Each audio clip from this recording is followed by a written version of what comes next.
Paglulutuan ko nga pala ang aking kapatid ng spaghetti dahil birthday niya. So ayun, nagpapakulo na nga pala tayo ng pasta dito guys. Ayan, nilagyan ko nga pala ng paminta at asin for the taste lang. Ayan, tinagyan ko rin pala siya ng mantika. Kahoy nga pala ang gamit natin guys dahil wala tayong kalaan, naubusan tayo ng kalaan. So ayan, for the kahoy muna tayo. Taste ganda. Cheers!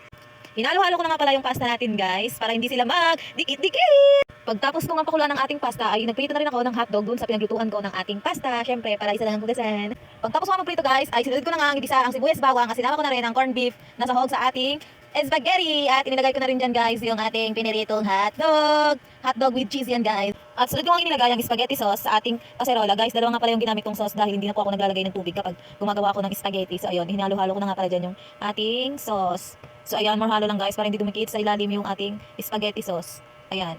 At inilagay na nga natin yung pangalawa nating sauce at hinalo-halo ko na rin siya guys baka kasi dumikit yung sauce sa ilalim.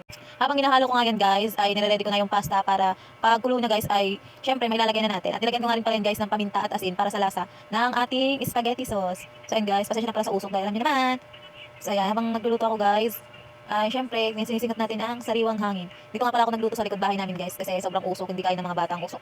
Kapag doon pa ako sa loob nagpausok. Kahoy lang ang gamit namin dahil naubusan kami ng kalan. Sinabi ko na kanina, inulit-ulit lang. Ayun na nga, hinalo-halo ko na ang ating sauce para mamaya-maya ilalagay na natin ang ating pinakahihintay na pasta. So ayun, habang hinihintay natin na maging okay na ang ating spaghetti sauce, sana ma-appreciate ng aking kapatid ang aking pagluluto sa kanyang birthday. Pasensya na pala guys sa aking background, mga bagay pala dyan ay pinainitan ni mama dahil alam niyo naman, doon naginit. So ayun, habang hinalo-halo ko na yan guys, ay maya-maya ilalagay ko na rin dyan ang ating pasta.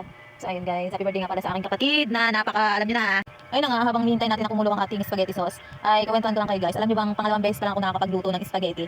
Ang una kong pagluluto ay noong bagong taon at ngayong birthday ng aking kapatid. Ayun guys, second time ko pa lang kaya pagpasensyahan niyo na ako, hindi ako masyadong expert sa pagluluto ng spaghetti. 1 kilong pasta nga lang pala guys ang aking niluto dahil din lang kasi ang meron sa bahay namin. Tara, luto ng ating spaghetti. More halo pa guys para ma-coat ng spaghetti sauce ang pasta para masarap. Yummy, yummy, yummy. Salamat sa panonood!